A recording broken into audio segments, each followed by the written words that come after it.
ഈ ജോയി മാത്യു സാർ ആദ്യം സമീപിച്ച വക്കീൽ, അതായത് മുൻകൂർ ജാമ്യത്തിന് വേണ്ടിയിട്ട് സമീപിച്ച തൊടുപുഴയിലെ പ്രശസ്തനായ ഒരു ക്രിമിനൽ വക്കീലിനെ ഈ പോലീസ് സ്വാധീനിച്ചു. അതായത് ജാമ്യാപേക്ഷ കൊടുക്കേണ്ടതില്ല എന്നുള്ള രീതിയിൽ വക്കീലിനോട് പറഞ്ഞ് വക്കീൽ അതിന് തയ്യാറായില്ല. വേറെ ഒരു വക്കീലിനെ ജോയി മാത്യു സാറ് സമീപിക്കാതിരിക്കാൻ വേണ്ടിയിട്ട് അവർ എടുത്ത അടവ് ജോയി മാത്യു സാറിനെ അതിനുള്ള സമയം കൊടുക്കാതിരിക്കുക എന്നുള്ളതാണ്. എപ്പോഴും പോലീസ് എവിടെ പോയാലും ജോയി മാത്യു സാറിനെ കൂടെ കൂട്ടും പ്രതിയെ തിരിച്ചറിയാൻ വേണ്ടിയിട്ട്. പ്രതിയെ തിരിച്ചറിയുന്ന ഒരാളെന്ന നിലയിൽ ജോയി മാത്യു സാറിനെ കൂടെ കൊണ്ടുപോകും. അദ്ദേഹം ഇടയ്ക്ക് പറഞ്ഞു, അതായത് കേസ് അന്വേഷിക്കേണ്ടതും പ്രതിയെ പിടിക്കേണ്ടതും ഒക്കെ നിങ്ങളുടെ ചുമതലയാണ്, അത് എൻ്റെ ഉത്തരവാദിത്തത്തിൽപ്പെട്ട കാര്യമല്ല. എനിക്കത് മാത്രമല്ല, എൻ്റെ സുഹൃത്തിനെ ഇങ്ങനെ കാണിച്ചു തരിക എന്നുള്ള ഒരു ജോലി ചെയ്യാൻ പറ്റില്ല, അതുകൊണ്ട് ഞാൻ വരത്തില്ല എന്നൊക്കെ പറഞ്ഞാലും അപ്പോൾ പോലീസ് വേറെ ഒരു ഭീഷണിയാണ് ഉയർത്തിയത്. നിങ്ങൾ വന്നില്ലെങ്കിൽ വരണ്ട, നിങ്ങളുടെ ഭാര്യയെ കസ്റ്റഡിയിൽ എടുക്കും, നിങ്ങളുടെ ഭാര്യയ്ക്ക് അറിയാം ഞാനിവിടെ ഉണ്ടെന്ന്, അതുകൊണ്ട് നിങ്ങളുടെ ഭാര്യയെ കസ്റ്റഡിയിലെടുക്കും, അങ്ങനെയൊക്കെ പറഞ്ഞ് ഭീഷണിപ്പെടുത്തിയപ്പോൾ സാധുവായിട്ടുള്ള അദ്ദേഹത്തിൻ്റെ ഭാര്യ ബിന്ദുവിനെ ഇതൊന്നും താങ്ങാനാവില്ലല്ലോ എന്ന് ആവുലപ്പെട്ട് അവസാനം ജോയി മാത്യു സാർ ഈ പോലീസിൻ്റെ കൂടെ എന്നെ കണ്ടെത്താൻ വേണ്ടിയിട്ടുള്ള യാത്രകളിൽ പോകാൻ തയ്യാറാവുകയാണ് ചെയ്തത്. അതുമാത്രമല്ല, പോകുന്ന സ്ഥലം മുരിങ്ങൂർ പോട്ട എന്നൊക്കെ പറയുന്ന ധ്യാന കേന്ദ്രങ്ങളിലേക്കാണെന്ന് അറിഞ്ഞപ്പോൾ ഏതായാലും ഈ പറയുന്ന ജോയി മാത്യു സാർ വിചാരിച്ചു, ഏതായാലും എന്നെ അറിയാവുന്ന ജോയി മാത്യു സാർ വിചാരിച്ചു പ്രൊഫസർ ടി ജെ ജോസഫ് ഒരിക്കലും പോലീസിൽ പിടികൊടുത്താലും ഒരു ധ്യാന കേന്ദ്രത്തിലും പോയി അഭയം തേടാൻ പോകുന്നില്ല എന്നൊക്കെ ഉള്ള ഒരു ഉറപ്പോടുകൂടി ആണ് ഈ പറയുന്ന ധ്യാന കേന്ദ്രങ്ങളിലൊക്കെ പോലീസിനോടൊപ്പം എന്നെ കണ്ടെത്താനുള്ള യാത്രകളിൽ അദ്ദേഹവും പോയത്. തിങ്കളാഴ്ച, അതായത് ശനിയാഴ്ച മോനെ കസ്റ്റഡിയിലെടുത്തതാണ്. തിങ്കളാഴ്ചയായിട്ടും അവനെ വിടുന്നില്ല എന്ന് വന്നപ്പോൾ, പോലീസ് സ്റ്റേഷനിൽ നിന്ന് അവനെ മോചിപ്പിക്കുന്നില്ല എന്ന് വന്നപ്പോൾ എൻ്റെ ചേച്ചിയുടെ ഭർത്താവ്, അതായത് ബേബി അളിയൻ, അദ്ദേഹം തൊടുപുഴ വരികയും പിന്നീട് എറണാകുളത്ത് പോയി ഹേബിയസ് കോർപ്പസ് എന്ന് പറഞ്ഞ ഹർജി തട്ടിക്കൊണ്ടുപോയി ഹർജി പോലീസ് കസ്റ്റഡിയിലെടുത്ത് മകനെ തട്ടിക്കൊണ്ടുപോയാലും കാണാത്തതിൽ ഹേബിയസ് കോർപ്പസ് ഹർജി കൊടുക്കാൻ വേണ്ടിയിട്ട് എറണാകുളത്തുള്ള ഒരു വക്കീലിനെ കാണുകയുണ്ടായി. ആ വക്കീൽ ഹർജി കൊടുക്കുന്നതിന് പകരം അന്ന് ഐ ജി ആയിരുന്ന ബി സന്ധ്യയെ മാഡത്തെ വിളിക്കുകയും അങ്ങനെ മോനെ വിടാനുള്ള ഏർപ്പാടാക്കുകയും ചെയ്തു എന്നാണ് വക്കീൽ പറഞ്ഞത്. ഏതായാലും ഇങ്ങനത്തെ ഒരു ഹർജി കൊടുക്കാൻ ഇങ്ങനെ ബേബി അളിയൻ പോയി എന്ന് അറിഞ്ഞതോടുകൂടി ഈ മോനെ വിടാൻ, അതായത് പോലീസ് കസ്റ്റഡിയിൽ നിന്ന് വിടാൻ വേണ്ടിയിട്ട് പോലീസ് തീരുമാനിച്ചു. അങ്ങനെ തിങ്കളാഴ്ച തീരുമാനിച്ചെങ്കിലും അന്ന് രാത്രി മുഴുവനും പല ബന്ധുവീടുകളിലും കൂടെ കയറ്റിയിറക്കി ഏതാണ്ട് വെളുപ്പാങ്കാലത്ത് 5 മണിക്കാണ് മുരിക്കാശ്ശേരിയിൽ കൊണ്ടുപോയി മോനെ വിടുന്നത്. അങ്ങോട്ട് പോകുന്ന പോക്കിൽ കമ്മളികണ്ടം ഭൂതാളിയിലുള്ള ഈ ബേബി അളിയൻ്റെ വീട്ടിൽ ഷിൻഡോ പി കുര്യൻ ഉൾപ്പെടെയുള്ള ആ പോലീസ് സംഘം മോനോടൊപ്പം ചെന്നു. അവിടെ എറണാകുളത്തിന് പോയിരുന്ന ബേബി അളിയൻ തിരിച്ചെത്തിയിരുന്നില്ല. ചേച്ചിയും ചേച്ചിയുടെ മോൻ്റെ ഭാര്യ പ്രഭ എന്നു പേരുള്ള മോളും കൂടെയാണ് അവിടെ ഉണ്ടായിരുന്നുള്ളത്. 2 സ്ത്രീകളും മാത്രമുള്ള ആ വീട്ടിൽ രാത്രി 3 മണിക്ക് ചെന്ന് ഇവരെ വിളിച്ചെണീപ്പിച്ച് എന്നെക്കുറിച്ച് ചോദിക്കുകയും ആവശ്യമില്ലാത്ത ചോദ്യങ്ങൾ, ഉത്തരമില്ലാത്ത പല ചോദ്യങ്ങൾ ചോദിക്കുകയും പിന്നീട് ഭീഷണിപ്പെടുത്തുകയും ചെയ്തു. അതായത് അവിടെ ഉമ്മറത്ത് വിധിയിൽ ഉണ്ടായിരുന്ന തിരുഹൃദയത്തിൻ്റെ ഒരു പടം കാണിച്ചിട്ട് അതിനടുത്ത് ഉടൻ തന്നെ നിൻ്റെ ആങ്ങളയുടെ ചില്ലിട്ട ഫോട്ടോ വെക്കേണ്ടി വരും എന്നൊക്കെ പറഞ്ഞ് ഭീഷണിപ്പെടുത്തിയിട്ടാണ് ഷിൻഡോ പി കുര്യൻ എന്ന SI അവിടെ നിന്ന് പോരുന്നത്. അവിടെ അടുത്തുള്ള അളിയൻ്റെ ചില ബന്ധുക്കളുടെ വീടുകളിലും രാത്രി തന്നെ അവർ അന്വേഷിച്ച് അവിടെ വീട്ടിലെല്ലാം വെളുപ്പാങ്കാലത്ത് പോയി വിളിച്ച് എണീപ്പിച്ച് ചോദ്യം ചെയ്യുകയും ചീത്ത വിളിക്കുകയൊക്കെ ചെയ്തുകൊണ്ടിരുന്നു. വെളുപ്പിന് 5 മണിക്കാണ് മുരിക്കാശ്ശേരിയിൽ മോനെ കൊണ്ടുപോയി വിടുന്നത്. അപ്പം ഭാര്യയോട് കുറേ ചോദ്യങ്ങൾ ചോദിച്ചു. ചോദ്യങ്ങളൊക്കെ ചോദിച്ചിട്ട് എന്തുത്തരം പറയാനാണ്? എന്നെക്കുറിച്ച് എന്തെങ്കിലും ഒരു അറിവ് വീട്ടുകാർക്കുണ്ടോ, ഭാര്യയ്ക്കുണ്ടോ? അവസാനം അധികം താമസിക്കാതെ നിങ്ങളുടെ ഭർത്താവിനെ വെള്ള പുതപ്പിച്ച് കിടത്തേണ്ടി വരും എന്നൊക്കെ പറഞ്ഞിട്ടാണ് ഈ ഷിൻഡോ പി കുര്യൻ ആ വീട്ടിൽ നിന്ന് ഇറങ്ങിപ്പോകുന്നത്. ഈ വീടിൻ്റെ അല്പം അകലെ ഒരു 50 അടി അല്ല 100 അടി അകലെയാണ് ഈ ജീപ്പ് ഇട്ടിരിക്കുന്നത്, പോലീസ് ജീപ്പ് ഇട്ടിരിക്കുന്നത്. അവിടെ വന്നിട്ട് അദ്ദേഹം വെറുതെ ഇങ്ങനെ വളരെ ഉറക്കെ ചീത്ത പറയുകയാണ്. ആരോടൊന്നില്ലാതെ ഇങ്ങനെ അസഭ്യം പറഞ്ഞുകൊണ്ട് കുറേ നേരം നിന്നു. അതിന് ശേഷമാണ് അവർ തിരിച്ചു പോകുന്നത്. ഇപ്പം ഈ എൻ്റെ ബന്ധുക്കളായിട്ടുള്ളവർക്കും അതുപോലെ തന്നെ സുഹൃത്തുക്കളായിട്ടുള്ളവർക്കൊക്കെ ധാരാളമായിട്ടുള്ള പീഡകൾ ഈ പോലീസിൽ നിന്ന് കാലത്തുണ്ടായി. ഇപ്പം അവസാനമായിട്ട് എന്നെ കണ്ട ജോയ്സി, എന്നെ വൈറ്റിൽ കൊണ്ടുപോയി വിടുന്ന ജോയ്സി, അതുപോലെ തന്നെ ഫിലിപ്പ്, അവർ 2 ദിവസം പോലീസ് സ്റ്റേഷനിൽ തന്നെ ആയിരുന്നു താമസം. പകൽ മുഴുവനും പോലീസ് സ്റ്റേഷനിൽ വിളിച്ചിരുത്തി അവിടെ അവരുടെ ഫോൺ കോളുകളൊക്കെ ശ്രദ്ധിച്ചുകൊണ്ടാണ് പോലീസ് ഇരുന്നത്. ജോയ്സി ഇങ്ങനെ അറിയപ്പെടുന്ന എഴുത്തുകാരനാണ്. അതുമാത്രമല്ല പോലീസ് ചോദിച്ചതിനൊക്കെ കൃത്യമായിട്ട് ഉത്തരവൊക്കെ പറഞ്ഞു ഇരുന്നതിനാൽ ജോയ്സിക്ക് അങ്ങനെ ഒരു ശാരീരിക പീഡയോ അല്ലെങ്കിൽ ഭർസനമൊന്നും അധികം ഏൽക്കേണ്ടി വന്നില്ല. പക്ഷേ എൻ്റെ സുഹൃത്ത് പണ്ട്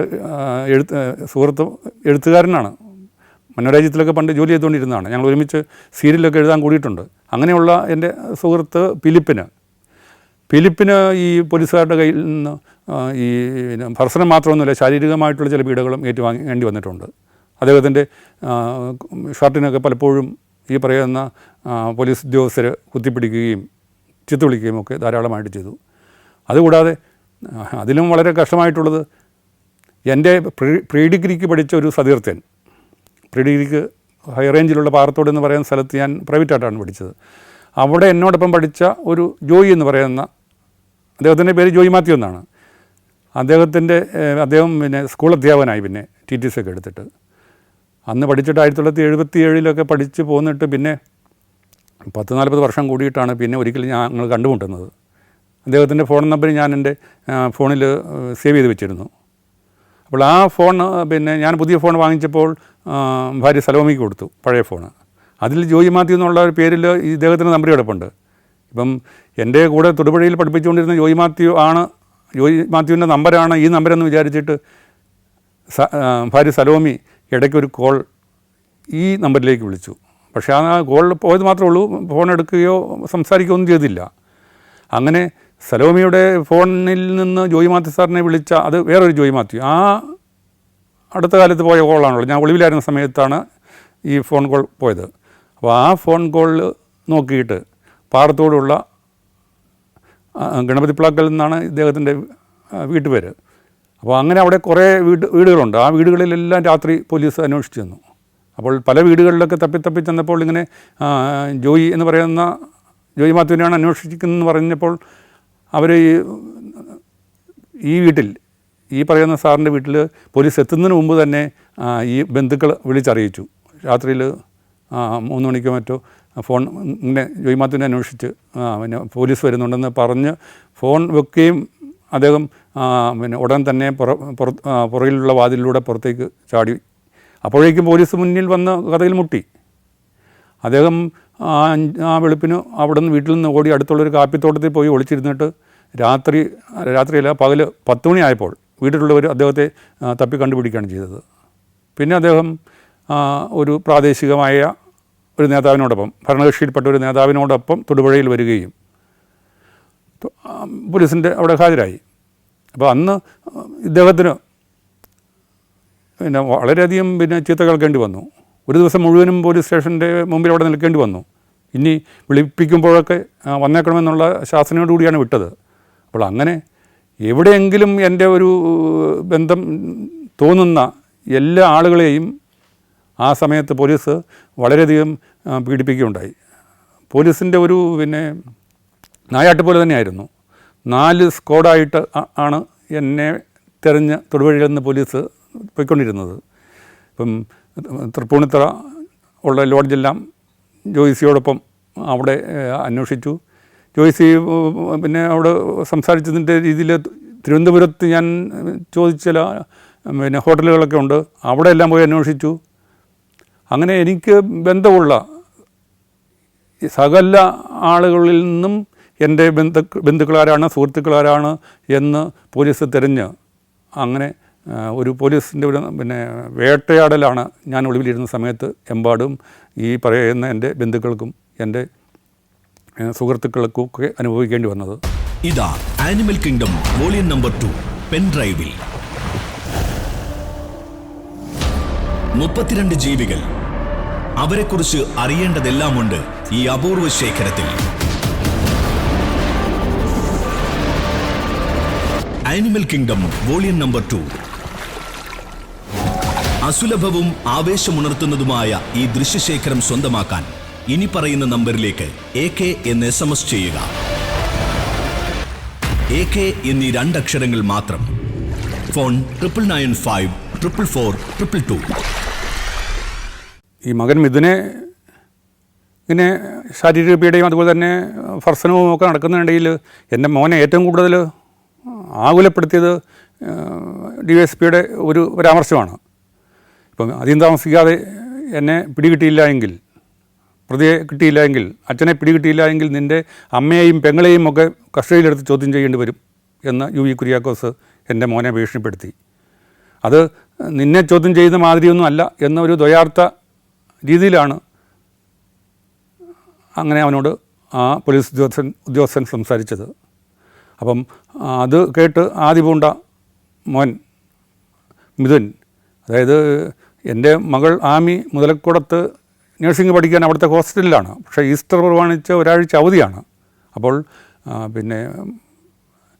അവിടെ കാണാൻ വന്ന ഒരു ബന്ധുവിനോട് മോൻ പറഞ്ഞു കൊടുത്തു, വീട്ടിലേക്ക് മുരിക്കാശ്ശേരി വീട്ടിലേക്ക് വിടണ്ട, പെങ്ങളെ, അതായത് എൻ്റെ മോൾ ആമിയെ ഭാര്യയുടെ അനിയത്തി സോളിയാൻ്റിയുടെ വീട്ടിലേക്ക്, അതായത് വിമലഗിരിയിലാണ് അവർ താമസിക്കുന്നത്, അങ്ങോട്ട് വിട്ടാൽ മതി എന്ന് പറഞ്ഞിരുന്നു.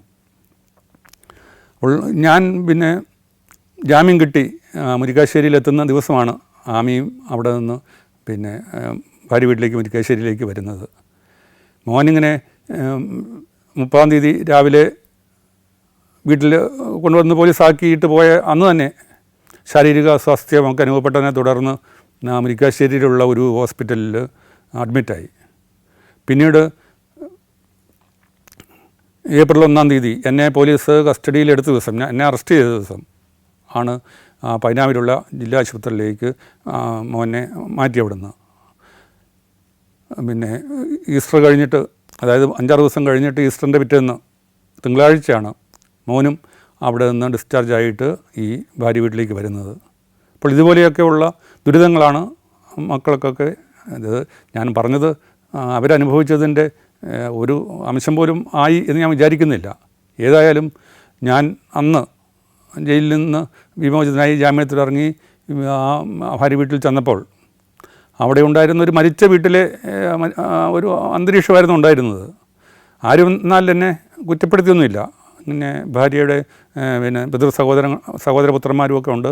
ബാക്കി ഉള്ളവരൊന്നും ആരും എന്നെ കുറ്റപ്പെടുത്തി സംസാരിച്ചൊന്നുമില്ല. എന്നാലും ഒരു അമ്മാവൻ, ഭാര്യയുടെ അമ്മാവൻ, ഇളയ അമ്മാവൻ എൻ്റെ കയ്യിലൊക്കെ ഇങ്ങനെ പിടിച്ചിട്ട് പറഞ്ഞു, നിനക്ക് ഇത്രയും വിവരവും വിദ്യാഭ്യാസമൊക്കെ ഉണ്ടായിട്ട് നീ ഇങ്ങനെയൊക്കെ ചെയ്ത് എന്തിനാന്ന് എന്നോടിങ്ങനെ വളരെ വളരെ ആത്മാർത്ഥമായിട്ട് ചോദിച്ചു.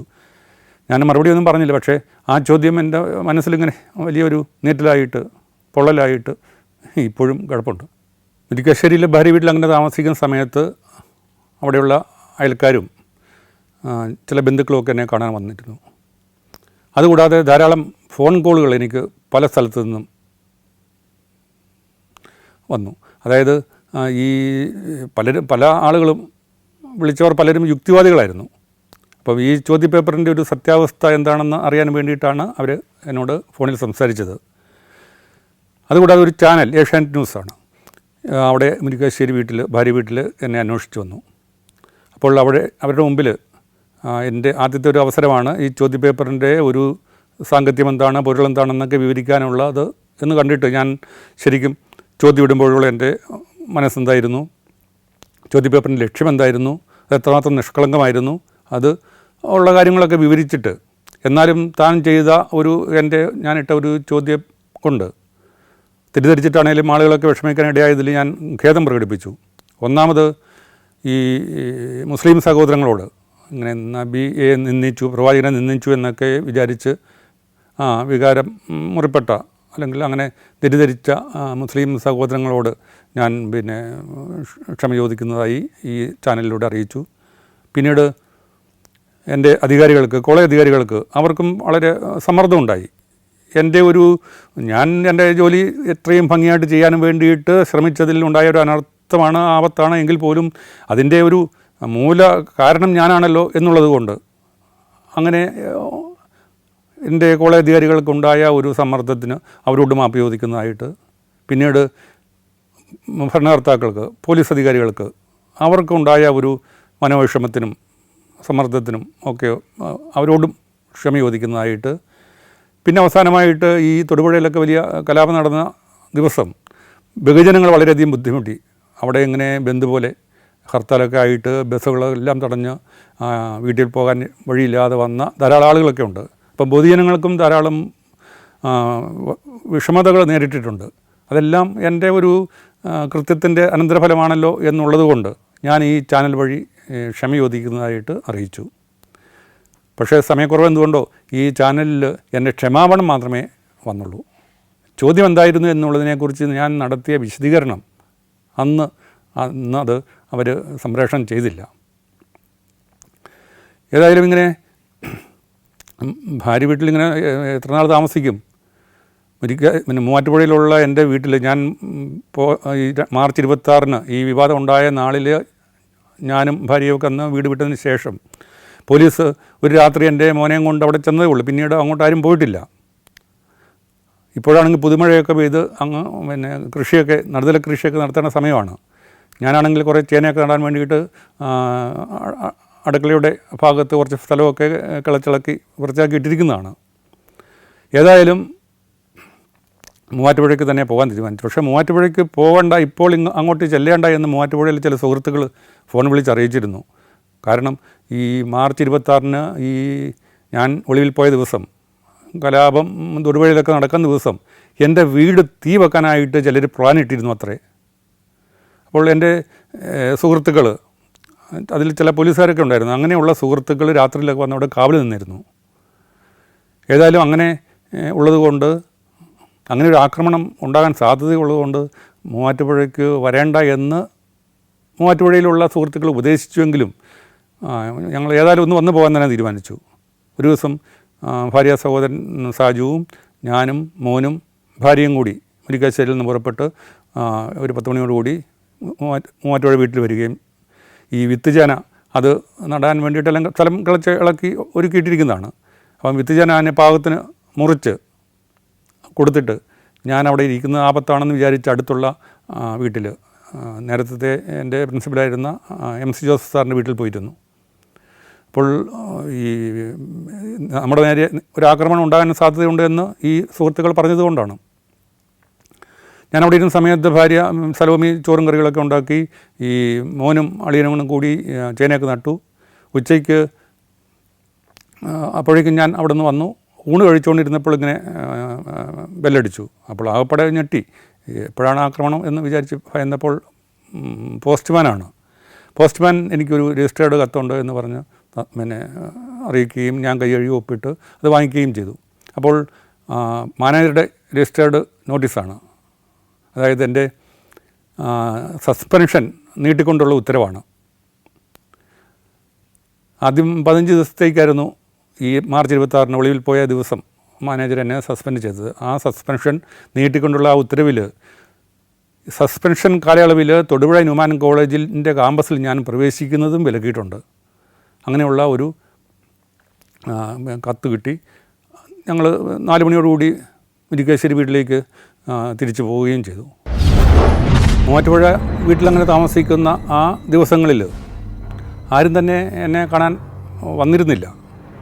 വീടിൻ്റെ ഉമ്മറത്തുള്ള റോഡിലൂടെ പോകുന്ന അയൽക്കാർ പോലും അങ്ങോട്ടൊന്നും നോക്കാൻ പോലും തയ്യാറാകാതെയാണ് പോയിക്കൊണ്ടിരുന്നത്.